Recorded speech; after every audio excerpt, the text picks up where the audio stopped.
Glória a Deus.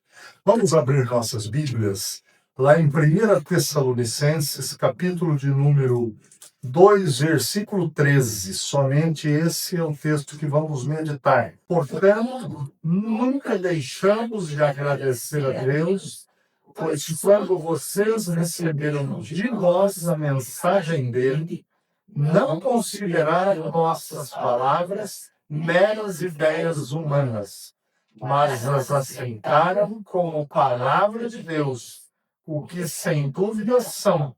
E essa mensagem continua no ar de vocês, os que creem. Amém. Senhor, nós nos entregamos nas tuas mãos nesse instante com o profundo desejo de ouvir a tua voz. Fala conosco, corrige, ensina, disciplina, coloca-nos diante do Senhor de acordo com a tua vontade que é santa. Oramos em nome de Jesus. Amém. O tema da nossa mensagem hoje é o verdadeiro poder da palavra de Deus. Eu estava meditando nesse texto quando eu me lembrei de algo que aconteceu comigo e com a Simone em 2018. Em 2018, pela providência de Deus, nós pudemos trocar um carro. Nós tínhamos um carro mais velhinho, pegamos um carro seminovo. E eu não me esqueço porque foi um carro bom que nós tivemos, um Etios. Novinho, estava com um pouquinho, rodou muito pouco, de uma mulher lá de Dourados. Que bênção, que carro gostoso, bonito. E nós tínhamos uma viagem para fazer. E é bom quando a gente tem um carro novo para fazer uma viagem, não é?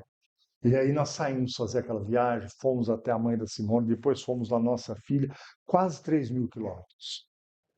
E aí quando nós chegamos aqui, o pessoal da igreja onde eu pastoreava falou assim: "Ei, pastor, como é que foi a viagem? O carro bom?" Rapaz, que carro econômico, que carro bom. Aí um diácono falou assim: "Pastor, e como que é a sexta marcha dele?" Eu falei: "Sexta? Eu nunca tinha comprado um carro com 6 marchas." Eu falei: "Não, nós só fomos de quinta." Aí ele foi no carro, eu falei: "Não, você está enganado." E estava lá, no câmbio estava lá, 1, 2, 3, 4, 5, 6. E eu e a Simone viajamos só até quinta. E mesmo assim o carro foi de uma economia extraordinária. Eu lembrei disso porque é o seguinte, às vezes a gente tem a palavra de Deus tão facilmente na nossa mão e não sabemos todo o poder dela. Na verdade, está diante de nós e nós não conhecíamos todo o poder.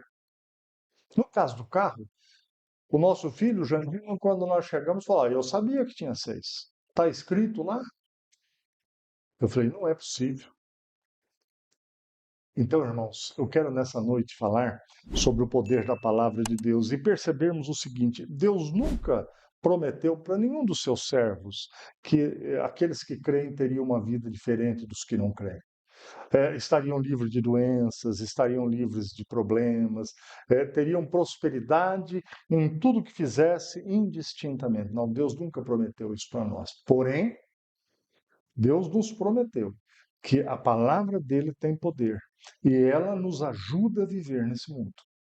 Agora, a eternidade será uma grande bênção para os que creem, mas agora a palavra de Deus é de extremo poder. E eu quero demonstrar isso em 3 passos que nós vamos dar aqui. O primeiro deles é a necessidade de colocar essa palavra de Deus em nossos corações. Diz assim: "Portanto, nunca deixamos de agradecer a Deus, pois quando vocês receberam de nós a mensagem dele, não consideraram nossas palavras meras ideias humanas, mas as aceitaram como palavra de Deus, o que sem dúvida são. E essa mensagem continua a atuar em vocês, os que creem." A palavra de Deus, ela salva e orienta para a vida. A mesma palavra que traz salvação capacita para viver. Eu preciso disso. Você precisa disso.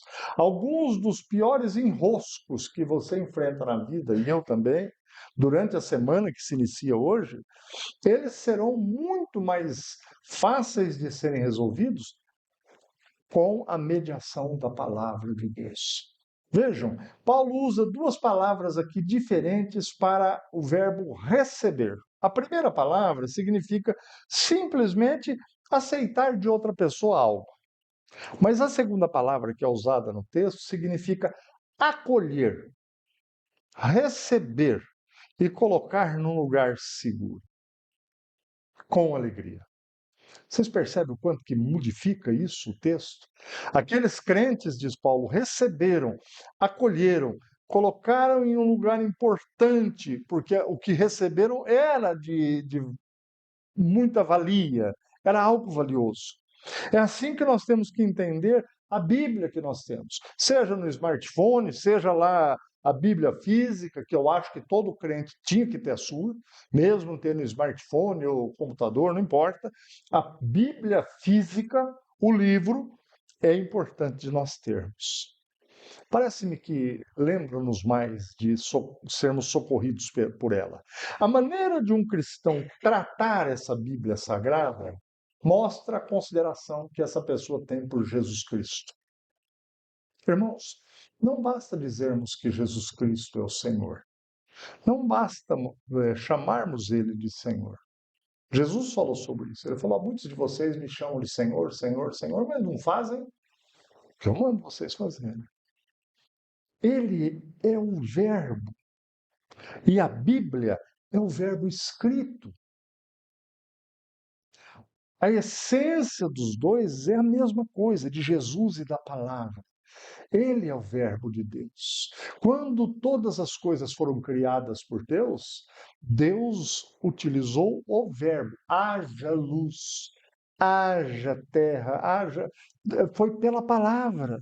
Foi pelo verbo, por isso que João vai falar: todas as coisas foram feitas em Jesus Cristo, e nada do que foi feito sem ele. Tanto Jesus como a Bíblia são pão, luz e verdade. É o pão de Deus, é a luz do mundo e é a verdade.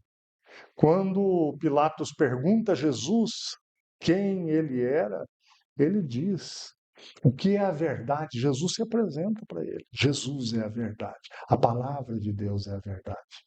Aquelas situações que surgem diariamente na nossa vida e que nós precisamos de tomar um rumo, tomarmos decisões, só seremos bem dirigidos e guiados pela palavra. Não tenham dúvidas disso. Agora, diga para mim uma coisa: só no seu íntimo, você prefere a palavra de Deus ou o dinheiro? Eu sei que parece ser óbvia a resposta, porém ela não é fácil. Você prefere a palavra ou o dinheiro? O servo de Deus que escreveu o Salmo 119, ele faz algumas afirmações que nos deixa bem claro o que era mais precioso para ele. Ele diz que a Bíblia, a palavra de Deus, valia mais do que todas as riquezas. Versículo 14 do Salmo 119. Ele diz no versículo 72 que a Bíblia, a palavra de Deus, valia mais do que milhares de ouro e prata. E uma outra citação é que ele diz no versículo 127: a palavra de Deus vale mais do que o ouro refinado. O que é a palavra de Deus para você? Sinceramente, nos últimos dias da tua vida, o que tem sido mais precioso? A palavra de Deus ou o dinheiro? No versículo 162 ele diz: a palavra de Deus é melhor do que grandes recompensas. Você respeita a palavra? Jamais caia na tentação de distorcer a palavra de Deus. Sim, nós todos aqui somos tentados a distorcer a palavra de Deus. Nunca use a palavra de Deus para tirar qualquer vantagem pessoal. Respeite a palavra de Deus, reverencie a palavra de Deus. Ela expressa toda a transparência, majestade, justiça, poder e glória do nosso Deus. Por fim, esses crentes de Tessalônica entenderam que a Bíblia não era meras ideias humanas. Paulo diz claramente: Vocês não receberam como meras ideias humanas, mas com toda autoridade e poder. Essa é a Bíblia que você tem, que eu tenho, e é assim que nós devemos considerá-la e colocar estas palavras nos nossos corações. Não importa se isso vai acontecer aos poucos, conforme você vai lendo, conforme nós vamos meditando nela, mas tem que ser assim. Segundo lugar, não basta apenas guardarmos no coração a palavra de Deus. Precisamos também tomar posse dessa palavra. Tomar posse da palavra de Deus. Diz o texto: quando vocês receberam de nós a mensagem dele, não consideraram nossas palavras meras ideias humanas, mas as aceitaram como palavra de Deus. Os cristãos de Tessalônica não apenas colocaram elas no coração, mas eles consideraram e tomaram posse dessa palavra para a vida. Exemplo: você está numa situação difícil diante de algo que você fez errado. Lá no teu trabalho, vamos pensar assim. E você é tentado a mentir. Se você tomou posse da palavra de Deus, você não vai mentir. Você vai considerar falar a verdade. Olha, a verdade é algo que às vezes atrapalha, né? Não é não. A verdade, em alguns momentos, ela pode dar essa impressão, só porque onde a verdade chega, gente, chega a luz. A situação é mudada e é transformada, mesmo que nós sejamos, às vezes, naquele momento, aparentemente prejudicados. No casamento, a verdade é uma bênção. Nos relacionamentos, a verdade é uma bênção. E nós, quando tomamos posse da palavra de Deus, ela já está no coração, e agora nós tomamos posse, nós usamos. E nós vamos correr da mentira, porque nós sabemos que a mentira é instrumento do diabo. O pai da mentira é o próprio Satanás, porque ele usa desse subterfúgio. Nós não podemos ser assim. Se por acaso você tem sido tentado a distorcer a verdade, você tem mentido. Eu também.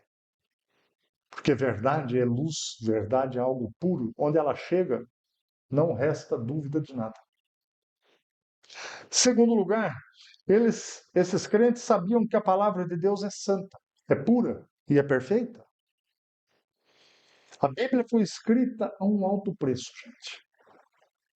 Segundo a vontade de Deus, mas a um alto preço. Deus usou a vida de homens santos, separados para esse ministério. Então nós não podemos tratá-la como um livro de cabeceira apenas. A leitura é importantíssima na vida de todos, os demais livros, mas ela é diferente de todos os livros. Esse povo também sabia que a palavra, além de ser pura e perfeita, a palavra de Deus mesmo foi inspirada pelo Espírito Santo de Deus.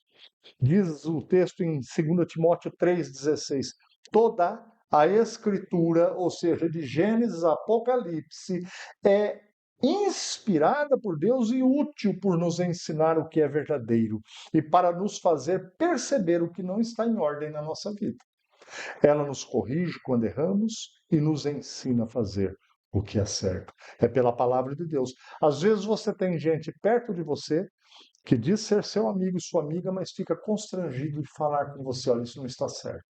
Isso que você está fazendo está errado. Isso que você tem feito na tua vida está te prejudicando. A palavra de Deus fala isso diretamente para nós, sem nenhum rodeio. A Bíblia foi escrita por homens inspirados por Deus. Pedro vai dizer: nem de iniciativa humana. Esses homens foram impulsionados pelo Espírito Santo de Deus e falaram da parte de Deus. Gente, isso deveria fazer eu e vocês tremermos quando abrimos a palavra de Deus. Quero chamar a nossa atenção aqui para 3 advertências de Jesus. A primeira, Jesus advertiu o povo repetidamente sobre a forma errada de ouvir.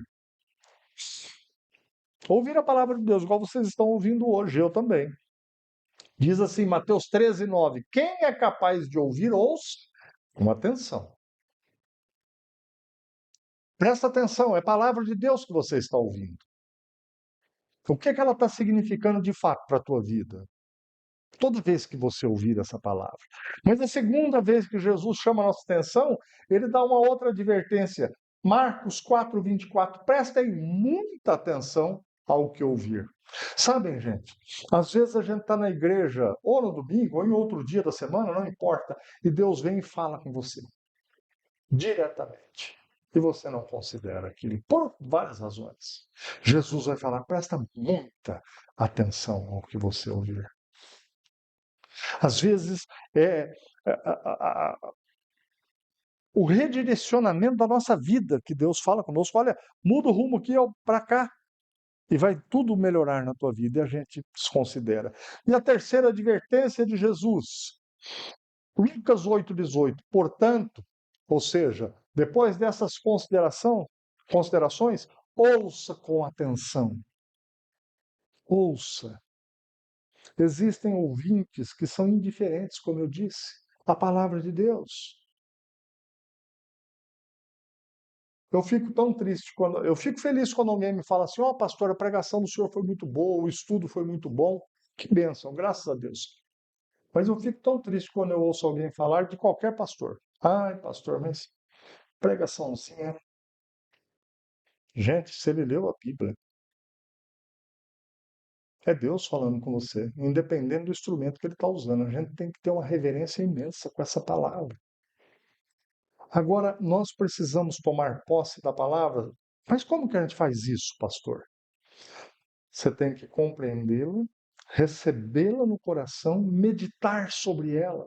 Às vezes, algumas coisas levam um pouco de tempo para sedimentarem no nosso coração, no nosso entendimento, na nossa mente. Mas elas nos darão vida com qualidade. Às vezes, justamente onde a gente está tropeçando. A meditação está para a vida espiritual igual a digestão para a vida física. Vocês já ouviram falar de pessoas que morreram de congestão? Comeram demais e aí foram nadar. Eu não sei nem se cientificamente isso é desse jeito. O que eu sei é que não houve uma boa digestão. Nós precisamos digerir a palavra de Deus. Agora, tem ainda um outro passo. Não basta conhecer e crer. Precisamos mostrar a evidência da palavra de Deus na vida. Eu acho que essa é uma das coisas mais difíceis, porque ela mostra se nós estamos considerando a palavra de Deus com poder, sendo algo poderoso ou não. Não se limitem, porém, ao ouvir a palavra, diz Tiago, ponham-na em prática. Do contrário, só enganarão a si mesmos. O remédio apenas faz efeito se for utilizado. Não é assim? Por exemplo, o Vitor aqui está com uma dor de dente terrível, horrorosa. Eu vou dar um exemplo melhor, o meu. Vocês viram que a Letícia trouxe um remedinho para mim? No culto aqui?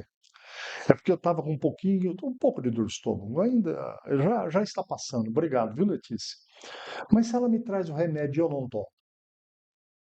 Aí ela pergunta depois do culto, pastor, melhorou? Eu falo, não. Por que não melhorei? Por que, gente? Porque eu não tomei o remédio. A palavra de Deus só faz efeito se você colocar em prática. É poderosa, mas você tem que colocar em prática. Assim deve ser. Se você ouve que a palavra de Deus te instiga a não mentir mais, mas continua mentindo, tua vida vai continuar de jeito.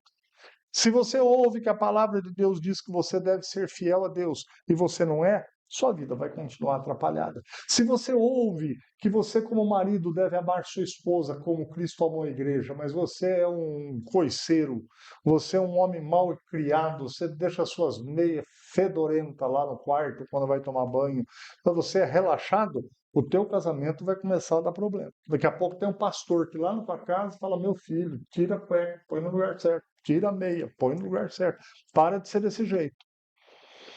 Você também é esposa, que ouve que você deve honrar o teu marido, considere isso, porque a palavra de Deus, ela traz luz para a nossa vida. Nossas vidas têm evidenciado a operação poderosa e eficaz da palavra de Deus. Você consegue trazer à tua mente, aí à tua memória, algumas coisas que já mudaram na tua vida por causa da palavra de Deus? Se consegue, graças a Deus por isso. Porque é para esse efeito mesmo, é para melhorar nossas vidas, é para que nós sejamos pessoas mais satisfeitas com a vida, pessoas que têm prazer na vida. A palavra de Deus, ela faz com que a gente tenha uma vida de qualidade mesmo nesse tempo. O texto lido diz: é a mensagem que nós pregamos a vocês, continua a atuar em vocês, os que creem. Paulo está dizendo: vocês não têm parado de crescer, vocês têm continuado a crescer, a mudar, a transformar-se. Diz Atos 19, do 18 ao 20, sobre pessoas que ouviram a palavra de Deus. Olha só. Muitos dos que creram confessaram suas obras pecaminosas. Vários deles que haviam praticado feitiçaria trouxeram seus livros de encantamentos e os queimaram publicamente. O valor dos livros totalizou 50.000 moedas de prata. Assim, a mensagem a respeito do Senhor se espalhou amplamente, teve efeito poderoso. As pessoas que ouviram colocaram em prática. Os que praticavam feitiçaria pararam de praticar feitiçaria. Paulo vai dizer ainda que alguns que eram pessoas problemáticas em suas vidas, e aqui nós poderíamos fazer um rol imenso de problemas, elas mudaram, elas foram transformadas. Como é que está a nossa vida nesse aspecto? Diante do poder da palavra de Deus, não podemos viver sem mudanças, sem melhoras. Ai, pastor, eu nasci assim. Pois é, mas você não é uma Gabriela na vida. Você pode mudar, porque a palavra de Deus é poderosa. Não é possível receber essa palavra poderosa nos corações, tomar posse delas e não observarmos mudanças. É como você colocar o fermento em uma massa de pão. Se tudo fez tudo certo, aquela massa irá crescer, porque é o efeito do fermento. A palavra de Deus tem que produzir efeito nas nossas vidas. Colocamos a palavra de Deus nos corações, tomamos posse dessa palavra e apresentamos a evidência da palavra pela vida, com cada dificuldade que nós todos possuímos, irmãos. Tudo muda em nós e em nosso redor, quando experimentamos o verdadeiro poder da palavra de Deus. Agora, presta atenção, Deus, ele não obriga ninguém a fazer nada. Deus, ele não extrapola a tua e a minha liberdade, não. Você tem que entender ao ouvir e desejar. Se hoje você abrir o coração para essa palavra de Deus, tomar posse dela e permitir que sua vida seja mudada, eu te garanto que a partir de hoje, tua vida não será igual, nem a minha. Eu quero convidar vocês a orarem. Vamos orar por isso. Todos nós, talvez precisemos despertar em alguma área da nossa vida, que a palavra já foi tão clara para nós, que a gente insiste em não mudar. Feche seus olhos. Eu quero orar com você. Senhor, nós somos o teu povo. Nós sabemos que o teu amor foi derramado pelo Espírito Santo em nossos corações. E nós queremos pedir a tua bênção para que essa palavra de hoje ela venha a assistir-nos em nossas vidas. Meu Deus, o Senhor nos conhece profundamente e sabe sobre tudo aquilo que é preciso que a gente mude, altere na nossa vida. Alguns de nós têm enfrentado coisas tão difíceis, resultados tão ruins por causa disso. A tua palavra é luz, a tua palavra é verdade, a tua palavra é alimento, como vimos hoje. Abençoa-nos neste sentido, para que nossas famílias desfrutem de coisas boas, porque te ouvimos nessa noite. para que nossos relacionamentos sejam melhores, porque te ouvimos nesta noite. Para que as pessoas ao nosso redor sejam também abençoadas, porque ouvimos a tua voz nesta noite. Nós oramos, meu Deus, em nome de Jesus. Amém. Amém.